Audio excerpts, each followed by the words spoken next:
dari kelompok 18 yang beranggotakan Saya Ilyana, saya Nida Udiana. saya Nur Damayanti. Saya Prisopia.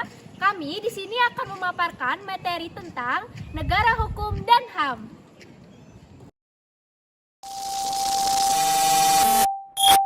Pengertian terhadap negara yang dikemukakan oleh Max Iper dan Roger Souto menunjukkan adanya substansi yang sama, bahwa salah satu unsur dari negara yaitu pemerintahan dalam menjalankan kekuasaannya adalah berdasarkan pada sistem hukum dan hukum yang berlaku. Negara yang pemerintahannya menjalankan kekuasaan berdasarkan dan dapat dipertanggungjawabkan secara hukum dan menurut hukum yang berlaku, berarti negara dapat dikategorikan sebagai negara hukum. Ada 3 esensial bagi keberadaan negara hukum. Yang pertama yaitu hubungan antara yang memerintah dan yang diperintah. Tidak berdasarkan kekuasaan, rule of power, match, government, not by man, good by law, melainkan berdasarkan suatu norma objektif yang mengikat kedua belah pihak secara timbal balik, seimbang dan profesional. Yang kedua, normal objektif. Itu merupakan hukum yang memenuhi syarat formal dan material. Yang ketiga, norma objektif dilaksanakan secara pasti, baik, benar, dan adil. Mengapa kita membutuhkan negara hukum? Karena salah satu unsur negara demokrasi adalah adanya hukum negara. Oleh karena itu, mutlak diperlukan adanya hukum dalam negara demokrasi. Hukum diperlukan dalam kehidupan bermasyarakat, berbangsa, dan bernegara. Sebab hukum berfungsi sebagai dasar menentukan tujuan yang hendak dicapai, arah yang dituju, dan cara bertindak bagi negara dan aparat termasuk warga negara dan masyarakat. Konsep Rechtsstaat dan rule of law yang keduanya diartikan sebagai negara hukum pada dasarnya bermuara pada sasaran yang sama, yaitu pengakuan dan perlindungan terhadap hak asasi manusia. Meskipun Rechtsstaat dan rule of law terdapat kesamaan untuk menegakkan pengakuan dan pelindungan HAM, namun di antara keduanya terdapat perbedaan dalam sistem hukumnya. Konsep Rechtsstaat yaitu adanya perlindungan hak asasi manusia dan adanya pemisahan kekuasaan, sedangkan konsep rule of law adanya jaminan hak-hak asasi manusia dalam undang-undang, adanya jaminan kedudukan yang sama dalam hukum. Negara hukum klasik. Negara hukum klasik menekankan pada supremasi hukum dan perlindungan hak-hak individu. Konsep ini berasal dari tradisi hukum Eropa kontinental, khususnya Jerman pada abad ke-19, yang memiliki ciri supremasi hukum. Semua tindakan pemerintah dan warga negara harus sesuai dengan hukum yang berlaku. Hak asasi manusia, perlindungan terhadap hak-hak dasar individu seperti kebebasan pribadi, kebebasan berpendapat, dan hak atas pengadilan yang adil. Negara hukum material. Negara hukum material mengembangkan konsep negara hukum klasik dengan memasukkan tanggung jawab negara untuk menjamin kesejahteraan sosial bagi warganya. Konsep ini berkembang setelah Perang Dunia II dan lebih banyak diadopsi oleh negara-negara dengan sistem demokrasi sosial yang berciri-ciri keadilan sosial. Negara memiliki peran aktif dalam memastikan distribusi sumber daya yang adil dan kesejahteraan sosial bagi semua warga negara. Hak ekonomi dan sosial. Selain hak-hak sipil dan politik, negara juga menjamin hak-hak sosial dan ekonomi seperti hak atas pendidikan, kesehatan, dan pekerjaan. Indonesia menunjukkan banyak ciri-ciri negara hukum baik dari perspektif klasik maupun material, tetapi masih menghadapi tantangan signifikan dan implementasi dan penegakan hukum. Meskipun ada kemajuan yang telah dicapai, banyak masalah struktural seperti korupsi, ketimpangan sosial, dan pelanggaran hak asasi manusia yang menghambat pencapaian penuh dari status negara hukum yang ideal. Pemikiran maju atau ketinggalan dari segi konsep dan regulasi, Indonesia dapat dianggap berpikir maju karena telah mengadopsi banyak prinsip negara hukum modern dan berupaya mengintegrasikan hak-hak sosial dan ekonomi dalam rangka hukum. Namun, dalam hal implementasi, Indonesia masih menghadapi tantangan besar yang menunjukkan adanya keterlambatan dalam menyusun dan menerapkan konsep negara hukum secara efektif. Kesulitan ini terutama terkait dengan masalah penegakan hukum, tata kelola pemerintahan, dan pemberantasan korupsi. Oleh karena itu, meskipun secara konseptual dan normatif Indonesia berpikir maju, dalam praktiknya masih banyak aspek yang perlu diperbaiki untuk benar-benar memenuhi ciri-ciri negara hukum secara komprehensif.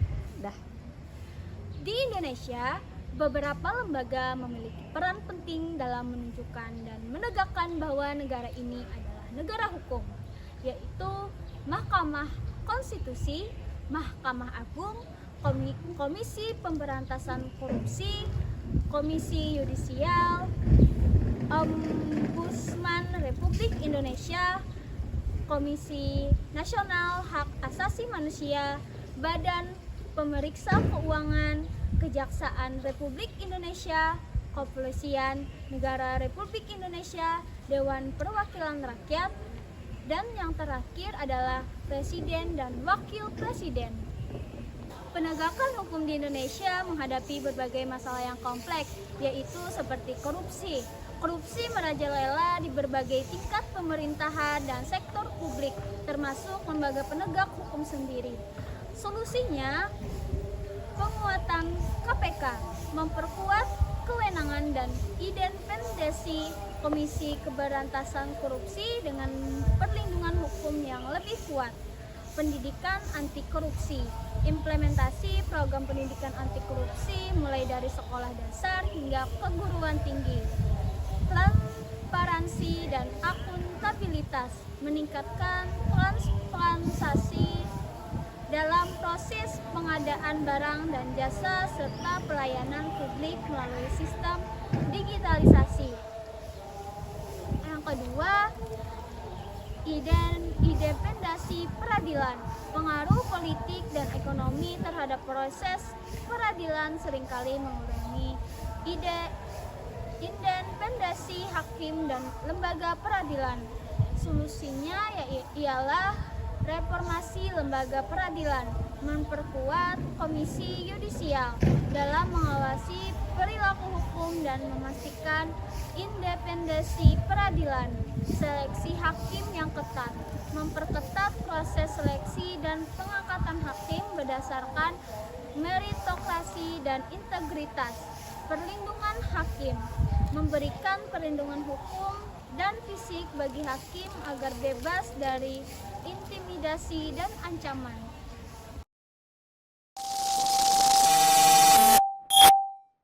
Apa sih itu hak asasi manusia? Hak asasi manusia adalah konsep yang mendasari prinsip-prinsip moral dan hukum yang mengakui bahwa setiap individu dilengkapi dengan hak-hak inheren dan tak terpisahkan hanya karena dia manusia. Hak asasi manusia mencakup berbagai bidang kehidupan termasuk hak sipil dan politik, hak ekonomi, sosial, dan budaya.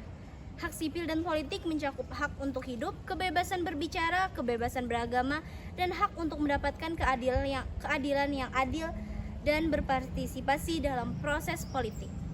Perkembangan konsep hak asasi manusia. Yang pertama, Prancis. Revolusi Prancis pada akhir abad ke-18 menjadi tonggak penting dalam perjalanan HAM. Yang kedua, di Inggris, meskipun tidak ada dokumen yang serupa sebesar deklarasi hak manusia di Prancis, Inggris juga memberikan kontribusi penting terhadap perkembangan HAM. Yang ketiga, Amerika Serikat. Deklarasi kemerdekaan Amerika Serikat tahun 1776 dengan frasa terkenalnya All men are created equal memperkenalkan gagasan HAM dalam konteks nasional.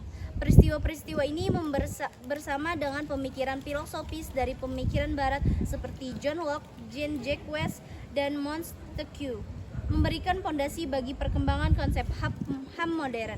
Meskipun dimulai dengan konteks barat, gagasan HAM telah menjadi semakin universal dan diadopsi oleh banyak negara di seluruh dunia sebagai bagian dari norma-norma hukum internasional.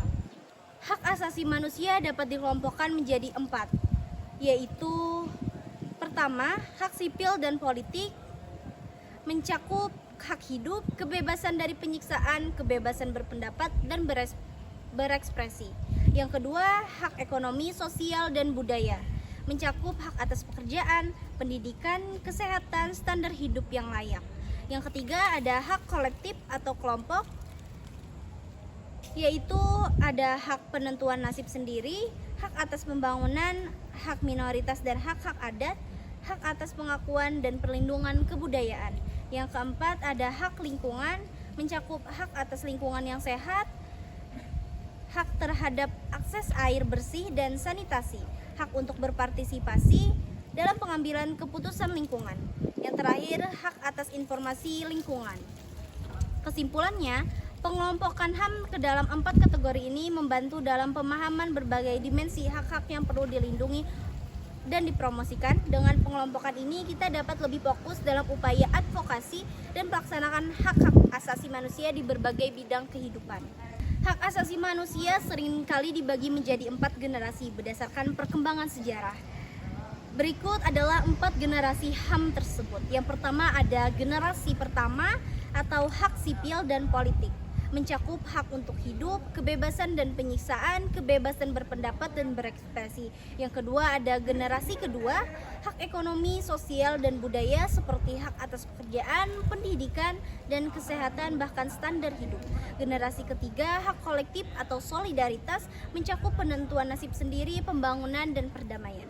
Generasi keempat, hak di era digital dan teknologi, mencakup hak atas privasi data dan informasi, hak atas akses informasi dan komunikasi digital, hak atas keamanan siber, dan hak atas teknologi yang berkeadilan dan bertanggung jawab. Sekian dari saya.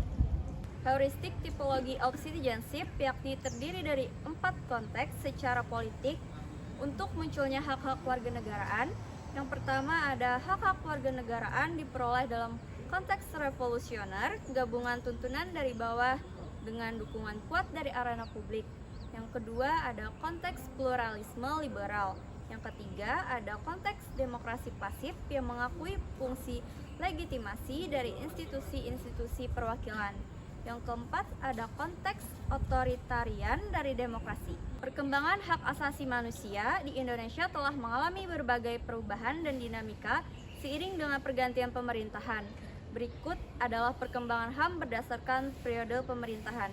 Yang pertama, era Orde Lama. Masa ini adalah periode awal kemerdekaan Indonesia di bawah kepemimpinan Presiden Soekarno. Ciri utamanya yaitu nasionalisme yang tinggi. Fokus utama adalah dalam pembentukan negara dan penyatuan bangsa. Yang kedua, era Orde Baru. Pemerintahan ini dipimpin oleh Presiden Soeharto dengan fokus pada stabilitas dan pembangunan ekonomi. Ciri utamanya pembatasan ketat terhadap kebebasan berpendapat dan organisasi politik. Yang ketiga ada reformasi. Dimulai dengan jatuhnya Soeharto pada tahun 1998, periode ini ditandai dengan upaya demokratisasi dan reformasi dalam berbagai aspek pemerintahan. Ciri utamanya yaitu kebebasan pers dan kebebasan berekspresi mengalami peningkatan signifikan. Pelanggaran hak asasi manusia di Indonesia dapat disebabkan oleh berbagai faktor yang saling terkait. Berikut adalah beberapa penyebab utama serta solusi yang dapat ditawarkan untuk mengatasi masalah ini. Pertama, penyebab pelanggaran HAM. Kurangnya penegakan hukum. Solusinya penguatan institusi penegak hukum dengan reformasi peradilan, peningkatan profesionalisme dan pemberian sanksi tegas terhadap pelanggaran oleh aparat hukum. Yang kedua ada kasus korupsi. Solusinya yakni peningkatan transparansi, penguatan lembaga anti korupsi, serta penerapan hukuman berat bagi pelaku korupsi.